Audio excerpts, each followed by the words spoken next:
back. Another Monday, a Love and Hip Hop Monday, ladies and gentlemen. Welcome back to the show. My name is Marley. This is Fresh Mondays Podcast presents Love and Hip Hop New York Talk. You're here also with Diana. Hi, everybody. It's so good to see, hear, and talk to you guys again. We are very excited to talk about the latest episode of Love and Hip Hop New York. As always, we give you that recap and we talk about the things that stood out and the things that really didn't make any sense. which usually happens with the editing that happens on this show, which hopefully Mona Scott Young listens to this and figures out her editing process, because sometimes it just doesn't work. Right. But I digress. Right. I mean, we understand that a story is going to be created and that's the point of entertainment television. However, it shouldn't sound like they're editing a person mid-word, you know, Right. like there's moments that I'm like, wow, you totally cut that person off. You know what I mean? So it's Mid-sentence. Yeah. Very, or like their lip, like the face. We know when you're editing and someone didn't say that in person, they did that at the overtalk thing, whatever it's called, because you're no longer looking at them when they're talking. Right. And not only that, the studio sound is like so much clearer than the actual footage sound. So you're like, okay, that was clearly inserted. Especially when like people have like these echoing ass houses, Yes, like open spaces. Yes, we can tell the difference. Or like whatever song was playing in the background when they were in the club, we can hear it. So that's just our point of view, but we are not editors. Absolutely not. Absolutely not.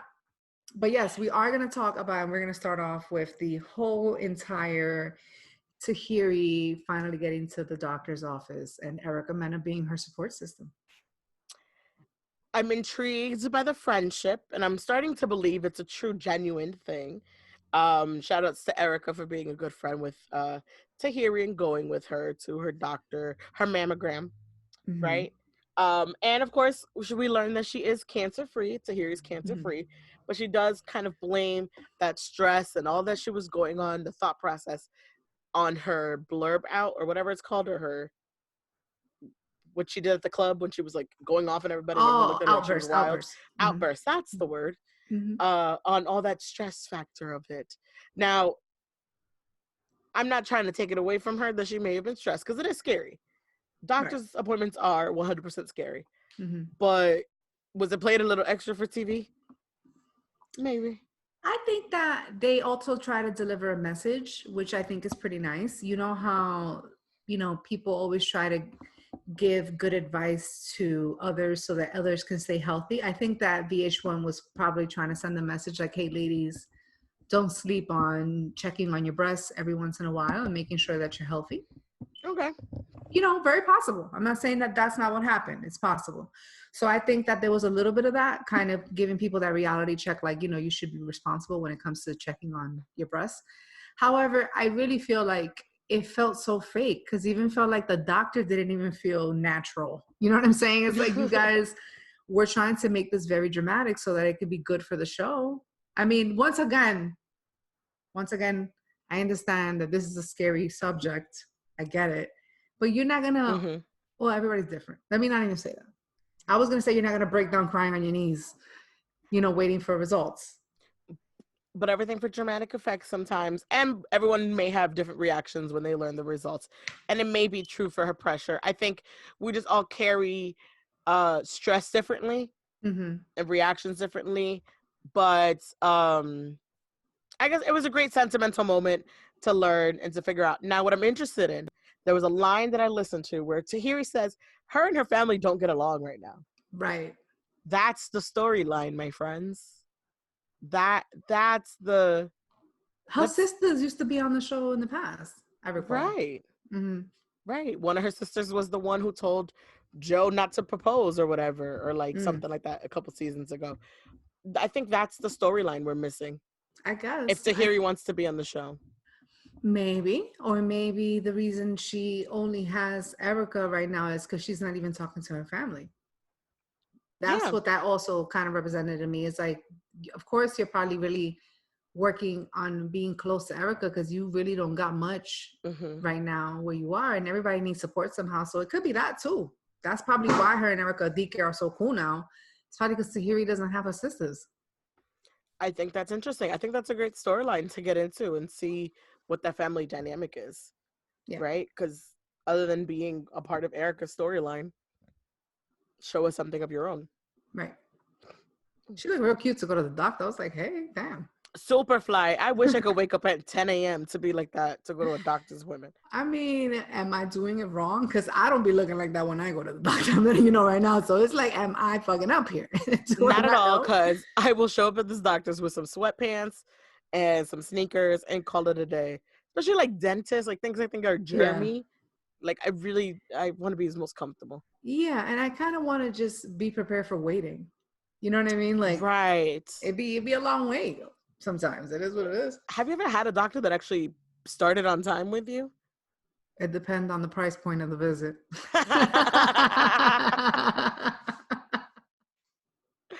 That is a fact. Yeah. Mm-hmm. That is a true fact. All right. Well, next part of the episode, let's talk about Mendices and Yandy. Mm. That was an interesting one.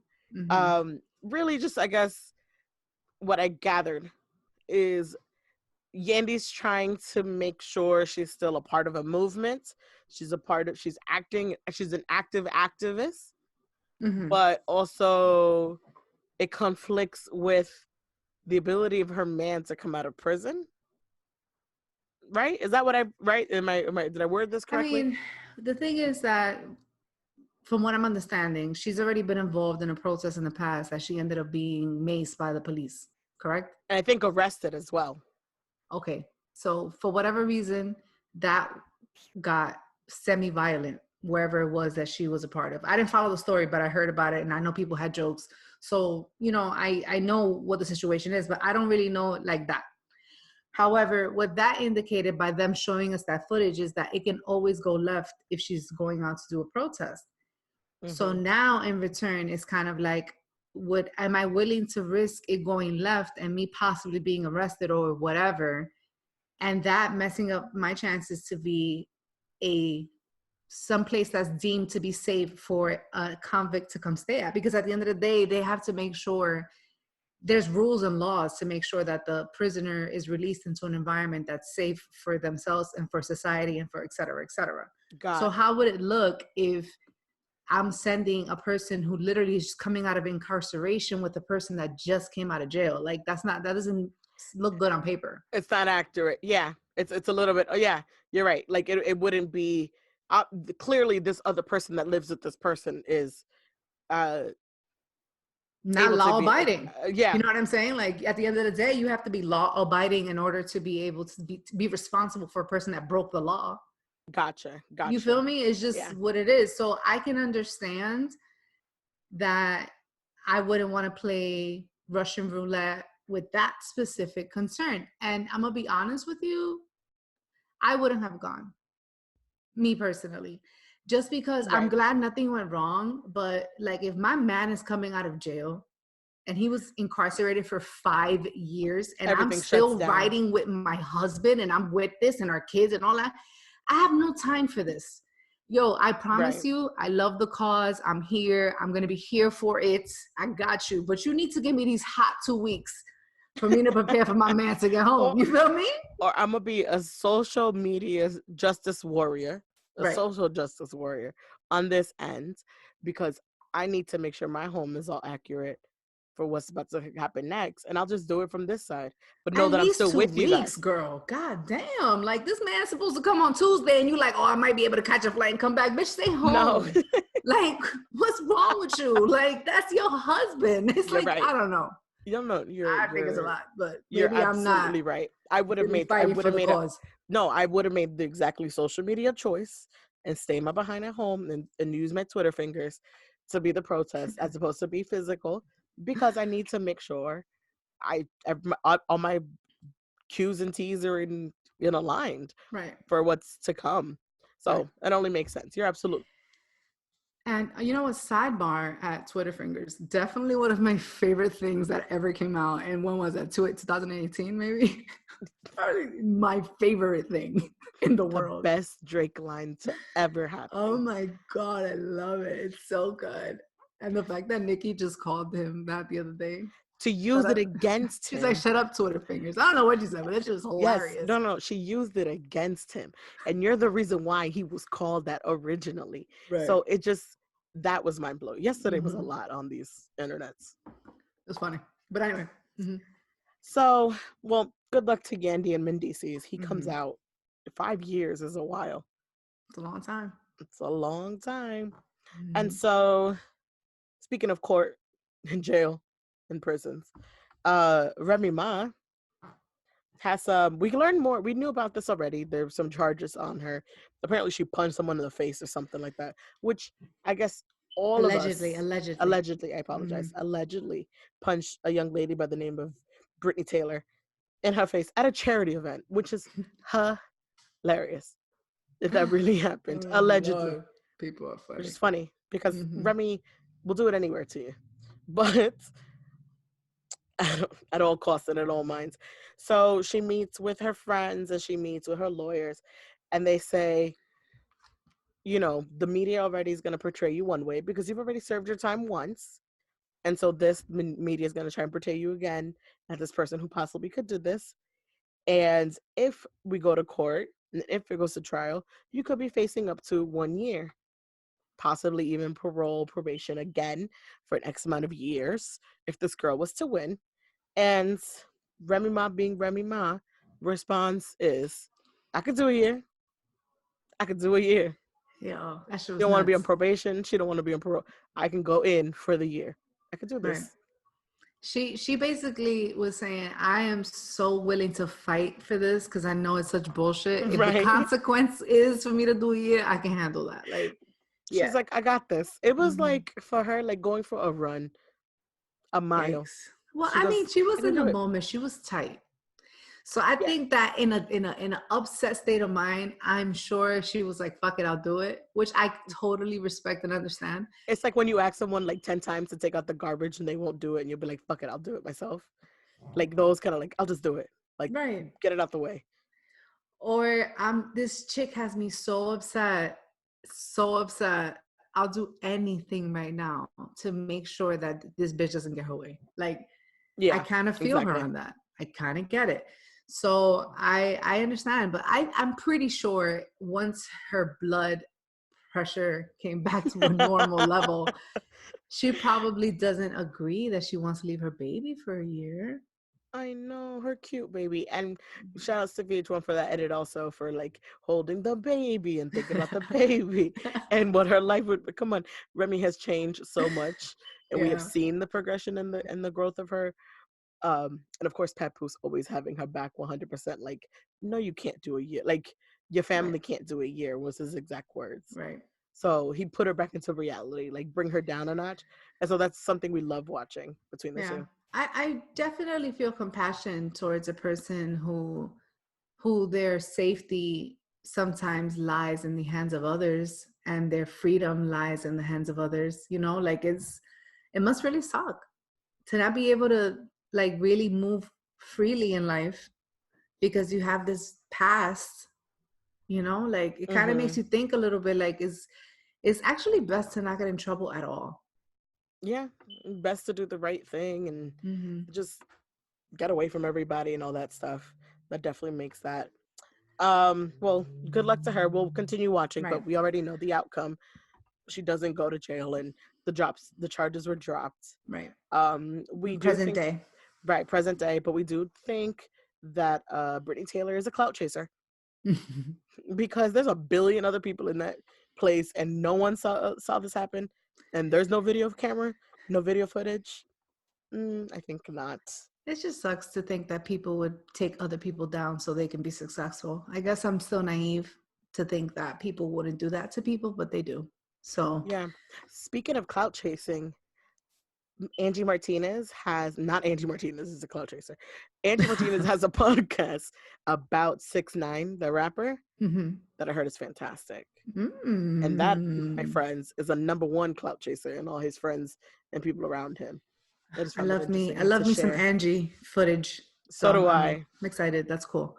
Definitely gonna watch. Now, speaking of another very weird moment in television is when we saw Olivia and Fresher cooking up a plan, basically, like in cahoots and Well, meeting. what I learned is that Fresher has a lot of songs with people. So he has more established than what we give him credit for. Mm-hmm.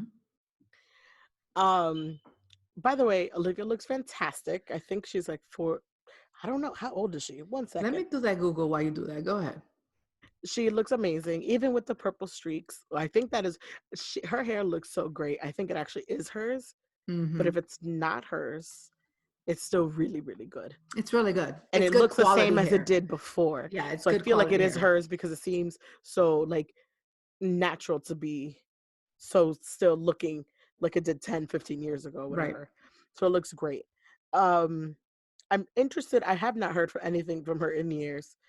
Um, I don't even know what is it? Candy Shop? Is Candy Shop hers? Candy Shop was her song. December, now that they did that like little clip. Remember when they were showing the Rich Dollar beef and Oh they showed the video? yes. She Mm-hmm. just kept repeating the word December in the song or something like that. I Yeah. remember. That is a throwback. Um, so we haven't heard something from her in a while, or like she's one of those people we don't really keep up with. She's an artist like Anne Marie was still putting up music, but like Was she? you only associate her with one song. I think she has more music. There's people out there. Maya has tons of music, but we Mm, only know the Maya stuff of the then, right? Before she took her break. So right. she's kind of one of those people who took a break and then you don't realize they were still doing stuff and has a fan base.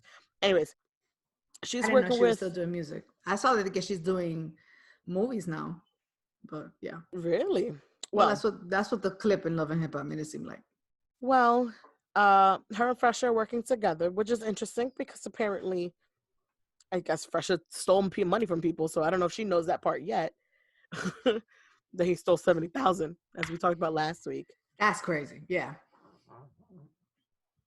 They're working on a plan, I guess, for what's her next move, and this is now his backup plan I from the mean, other girl. I like the first time ever when Olivia said that he kind of reminds her like of a young Busta Rhymes. I was like, I can see that. I like that. So that kind of made me say maybe I should listen to a collaboration song with him and Olivia.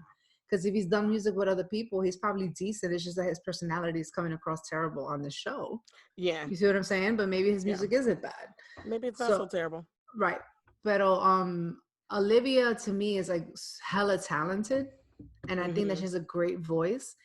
And it'll be nice to see her do collabs. And I'm not trying to shit on like the new artists, but new artists now don't have voices like Olivia does. If There's you a understand. uniqueness. There's a um, like a variety. Like it's different. It And it's stands out in a strong. different It's way. Yes, strong too. it's real too.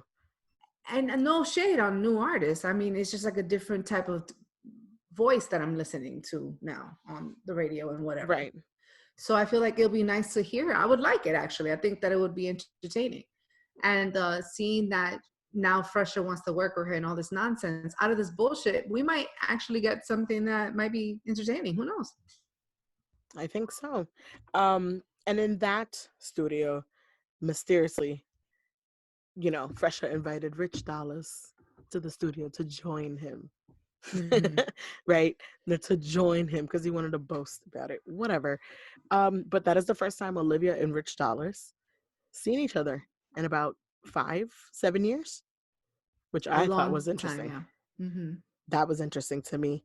And if those who don't know, Olivia and Rich Dollar used to be her manager, right? Best friends, big brother, Big brother, but also manager. manager, her whole Mm-hmm. nine, which is how we were introduced to him originally. Because remember, Olivia was the original cast member. Right. Rich Dollars was her manager.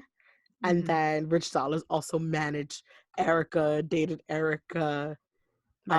um, Samaya Reese also, I believe. Maybe. By the way, Olivia's 39. Beautiful. Mm-hmm. She looks She great. looks great. Mm-hmm. She looks fantastic. Um, all in all to say, this is the first time they've seen each other and it was right off bat. She let him know. She let him have it. I really enjoyed how honest that scene seemed. Like it didn't seem like it was bullshit. It seems like Olivia really has an issue with Rich and they really do have a problem with money. Cause he looks so, you know how when a person sees somebody and their stomach falls to the ground? Like it just drops. It Like it looked drops, and you heavy can, on him. and it's like, oh shit. You know exactly what feeling I'm talking about. That feeling like, oh shit, like someone completely caught you off guard, and your Yes. stomach is like in knots. I feel like that's exactly what they captured on camera because he had that moment. Like he was like, oh my god, like he didn't know how to process it. It looked very heavy on him. Yes, Because he's very like, heavy. I haven't seen, like, you could see it in his eyes. He was like, I Yeah. have, am I looking at the right thing? He Is was this real? really shocked, honestly, real shit. And even to the point that even Fresher was like, yo, I didn't realize it was this deep. Let me leave. You know what I'm saying? Because Yeah. I feel like it felt, there was a lot of tension in that room, in my Yeah. opinion. It seemed that way. And I feel like Olivia was really mad. Like it was, I like it when it looks like real TV, you know? Yes. Those are the kind of things we like. Thank you. Yeah. Thank Hmm. you guys. And with that, she kind of lets him know straight up bat that she was told he stole money from her. He Right. stole from her. Right. They And were naming so names and all kinds of shit. so Jimmy told me with the blah blah blah. So Like she somebody's name really was just Scooby, some craziness. she told him straight out bat she was holding no bars, and it looks like she's been holding that for a while. She's been waiting for the time and the moment, the place to be. Right. Here's what happened. Here's what you did. Here's what I know. And here's what we did. Rich claims that, of course, all the money went to his company that he owns. He owned the songs himself, um, and that he didn't steal anything. He says he didn't do anything, and she kind of walked out. She's hurt. I don't think she'll get anything back. Just honest opinion, thoughts. Um, unless she takes legal action, maybe. I mean, I think if she would have been able to take legal action, she would have done so already. I don't think that if it was a significant amount of money that people wouldn't take legal action. I think that maybe there was no way for her to get her money. Like, what's the point of me fighting with you if I had a real contractual relationship with you and I didn't get what I was expecting? All I have to do is pull up my contract, get a lawyer, and get this fixed. Like, I'm not gonna have an emotional breakdown for years when I have a written contract with somebody. You feel me? Like I would have gotten a lawyer by now. So I'm pretty sure that the reason that this hasn't been rectified is because it has not been able to be rectified by lawyers. I'm giving her that much credit. Have you ever been put in a position where you just claimed the money you lost as a loss, that someone owed you as a loss? Oh, absolutely. It actually happened to me with a very close friend of mine. I went into a very risky business deal with this person. I ended up believing in something. I invested my money, and that person never spoke to me again. Wow. So I know exactly what it feels like to do a relationship with someone that you believe you trust and that you believe is your friend, Oh yeah. and that you're doing something based off something that sounds really good, and then that person straight up steals from you. Yeah, I know exactly what that feels like. Yeah. I've had I didn't have steal. I had kind of screwed over. And so when I asked the person back for the return, I did someone a favor, Mm-hmm. and then it kind of bit me in the ass as a debt. And Mm-hmm. so as I paid that off, I was asked, "Can you return it?" I'm in it because of them. Mm-hmm. And it took me years and years and years of constantly asking, to the point where I was like, why am I putting so much onto this? I'm just Mm-hmm. going to place it as a lost. Right. And it's easier to mark it off as a lost as opposed to continue fighting it and hoping to get something back. You waste a lot more energy being upset and chasing something that's never going to happen. Unfortunately, in life, sometimes you do lose. Like, it's just facts. It is what it is. And just like that line that I'm sure I quoted in the past in all of our podcasting, because I really use this to kind of get me through life when things get hard. Just like that scene on A Bronx Tale when the guy is chasing the guy across the street that owes him $20. And then the main character tells the guy, don't chase anybody for money that they owe you. And he kind of asks him why. I don't want to seem like I'm a bitch. And then his response to him is, just think about it like this: it costs you $20 to get rid of that person. Yep. It is what it is. Sometimes certain people can't be in your life, and some of those people cost money to get rid of them.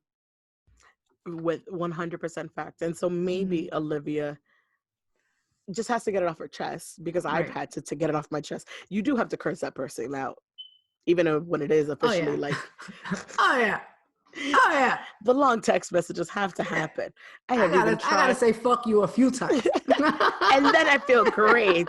Right. Once I have done that, everything is no hold bar from there. Like, oh, enjoy yourself. And I think that's that. Maybe this is like that 7 years. And Olivia was like, I got to get this off my chest. I got to tell you this right now. And this is what I know. This is what I learned. And I'm going to tell the world. And now I feel better. And then we can move on. Right. So Right. I'm interested to see how this continues on for Rich, because she did walk out of the room. He has a lot of begging and pleading and apologizing to do if he wants to be in her world in any way. Right. The show's getting better. Is that this week's review? This week's review. The show is getting better. And it only get better, I think, because we have another returning cast. Shout outs to Love and Hip Hop for really doing the thing of like getting the old G's back, because these are adults. And like what I've noticed is that in previous, they're not adult, like they're not fully formed individuals. Right. That's why Right. there's so much antics and like fighting and And a lot of talking. It sounds like that, and you're just like, woof. Like I watched Love and Hip Hop Miami little by little, but Trina's the only one that I can stand, because she's talking in words. It's terrible. Like, it's and really sometimes Amara La Negra, sometimes, when she's not screaming, and you're just like, all right, like, but those are fully kind of formed adults, as opposed to everyone else is still chasing this whole thing, and they're doing a lot to be in front of the camera. Right. So very different. So next week, Samaya Reese comes back, I think it's next week, which is interesting to see how that forms out too. That's another Rich Dollars connection. And with the other ladies too, she had a lot of falling out. So we'll see where we go from there. Absolutely. I'm excited. I'm looking forward to it. And hopefully we get some more of Joey and Sin. We would love to see how you guys are doing with your Lexington baby. And yeah, we're really interested in that storyline. We can't wait to finally see Erica's beautiful daughter. I'm sure she's beautiful. Sure, Yes. she's beautiful. She has attractive parents, and they're gonna dress that baby like a freaking precious doll. So I'm pretty excited to see their beautiful little girl. Please don't put your child in a fur until they're at least 6 months. You know that baby got a fur on right now. Like, why are you even doing it to yourself? Like, you know that baby got a fur on. Please, a red fur at that. Please don't. A red fur. It's terrible. Oh Lord. Just wait. Just give her 6 months to breathe. Yeah. Let the winter pass, and the next winter to put it on her. That's all I ask. All I ask. All right. Well, that has been our episode for this week. I think we're fully caught up in this, the Love and Hip Hop fiasco that is New York. If you guys have any comments, questions, concerns, suggestions of this season and what we've talked about, we'd love to hear from you. So make sure to follow us at Fresh Mondays Podcast. Subscribe to the channel down below. There's a button. We post constantly on Fresh Mondays, so we love to hear your insight. Don't forget to follow me at Love Marley, LUVMARLEY_, and follow Diana at I am Diana C_. That's on IG, ladies and gentlemen. Make sure to email us, tag us, repost us, share us, and give us your takes on it. And if you guys think that someone from the Love and Hip Hop cast should join our conversation one day, that would be fun. I know all kinds of people listen to this podcast. I mean, if you think somebody from the cast would enjoy having a conversation with us, just hit us up. We are down. Yes. And we'll catch you guys next Monday.